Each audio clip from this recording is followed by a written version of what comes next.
आज के इस खास एक्सप्लेनर में हम बात करने वाले हैं यूपीएससी सीडीएस 2 2026 परीक्षा की।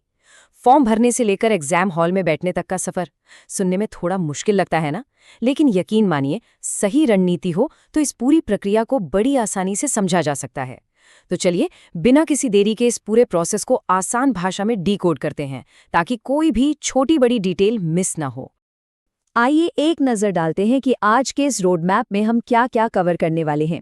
हम शुरुआत करेंगे सीडीएस 2026 के अवसरों से, फिर समझेंगे आईएमए और ओटीए के बीच का confusion, exam pattern, one time registration, photo और सिग्नेचर के वो कड़े नियम, और आखिर में कुछ बेहद ज़रूरी तारीखें। तो चलिए शुरुआत करते हैं हमारे पहले सेक्शन से, सीडीएस 2026 के अवसर। आखिर हम किस लक्ष्य के लिए ये सब कर रहे हैं? स्क्रीन पर ये जो नंबर दिख रहा है ना, 451, ये सिर्फ एक नंबर नहीं है। ये असल में उन टोटल वैकेंसीज की संख्या है जो देश की टॉप मिलिट्री एकेडमीज में काबिल उम्मीदवारों का इंतजार कर रही हैं। सीधे शब्दों में कहें तो ये देश सेवा के 451 बेहतरीन मौके हैं। अब अगर हम इस चार्ट को देखें तो समझ आता है कि ये 451 सीटें कैसे बटी हुई हैं। सबसे बड़ा हिस्सा जा रहा है ऑफिसर्स ट्रेनिंग एकेडमी यानी ओटीए को, पूरी 293 सीटें। उसके बाद इंडियन मिलिट्री एकेडमी में 100, एयरफोर्स एकेडमी में 32 और नेवल एकेडमी में 26 सीटें हैं। इससे एकदम क्लियर हो जाता है कि किस ब्रांच में कितने ऑफिसर्स की जरूरत है। अब आते हैं हमारे दूसरे सेक्शन पर, आईएमए बनाम ओटीए। ये एक ऐसा क्रिटिकल चुनाव है जिसमें अक्सर सबसे ज्यादा कंफ्यूजन होता है। देखिए, ये फैसला करियर को एक बहुत बड़ी दिशा देता है। एक तरफ आईएमए है जो परमानेंट कमीशन देता है, मतलब एक लॉन्ग टर्म करियर की पूरी स्टेबिलिटी। यहाँ ट्रेनिंग 1.5 साल की होती है और ये सिर्फ पुरुष उम्मीदवारों के लिए है। वहीं दूसरी तरफ ओटीए आपको शॉर्ट सर्विस कमीशन का फ्लेक्सिबिलिटी देता है।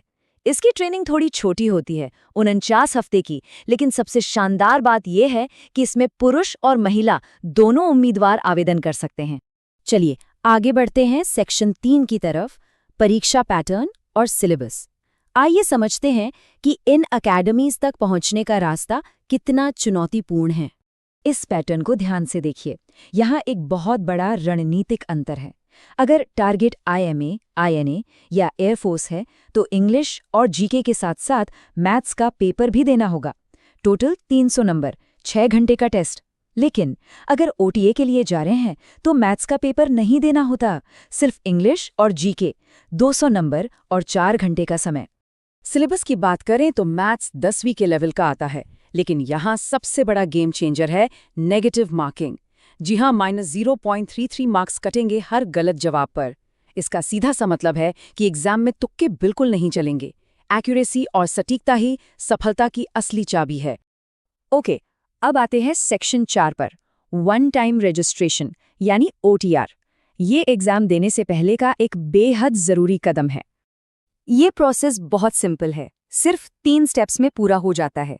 पहले अपनी बेसिक पर्सनल डिटेल्स डालिए, फिर फोटो और सिग्नेचर अपलोड कीजिए और लास्ट में अपनी एजुकेशन क्वालिफिकेशन एंटर कर दीजिए। इससे आपकी एक परमानेंट प्रोफाइल बन जाती है, ताकि फ्यूचर में किसी भी यूपीएससी फॉर्म के लिए बार बार यही कागजी कार्रवाई ना करनी पड़े। अब जो हम डिस्कस करने जा रहे हैं ना, सेक्शन 5, ये बहुत क्रिटिकल है।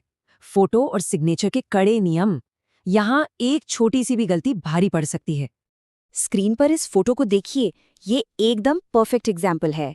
यूपीएससी का सख्त रूल है कि फोटो में कम से कम 75% हिस्से पर चेहरा होना चाहिए। चेहरा बिल्कुल सीधा, दोनों कान एकदम साफ दिखने चाहिए और बैकग्राउंड बिल्कुल क्लियर और सफेद। इस नियम में कोई भी छूट नहीं मिलती। और अब देखिए कि क्या बिल्कुल नहीं करना है। जल्दी जल्दी में फोटो उल्टी अपलोड कर दी, या फिर ऐसा फोटो लगा दिया जिसमें चेहरा बहुत छोटा दिख रहा है, यानी 75% कवरेज वाला रूल फॉलो नहीं हुआ तो एप्लीकेशन तुरंत रिजेक्ट हो जाएगी। एक और नई और जरूरी बात, अपलोड की गई फाइल के अलावा फॉर्म भरते टाइम एक लाइव फोटोग्राफ भी कैप्चर करना होता है। इसके लिए कंप्यूटर का वेबकैम या मोबाइल का क्यूआर कोड इस्तेमाल किया जा सकता है।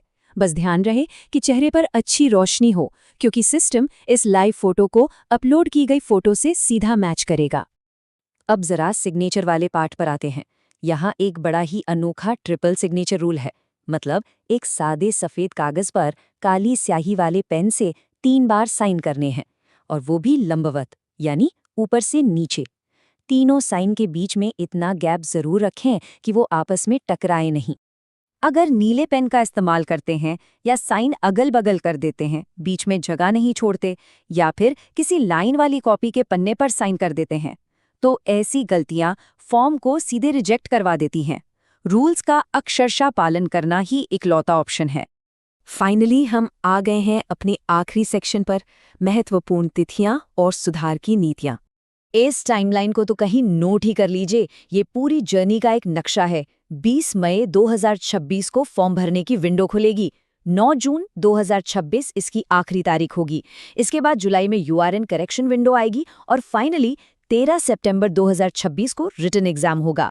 एक बहुत जरूरी वार्निंग, फॉर्म सबमिट करने से पहले हर एक डिटेल को बिल्कुल सटीक रखना है। क्यों? क्योंकि यूपीएससी मेन एप्लीकेशन फॉर्म में कोई भी बदलाव करने की परमिशन नहीं देता। अगर कुछ चेंज करना भी पड़ा तो वो सिर्फ बेस यूआरएन प्रोफाइल में होगा, वो भी सिर्फ एक बार। तो पहली बार में ही सब कुछ 100% सही भरना है। तो सारी टेक्निकल डिटेल्स और एग्जाम पैटर्न तो हमने डिकोड कर लिया। अब इन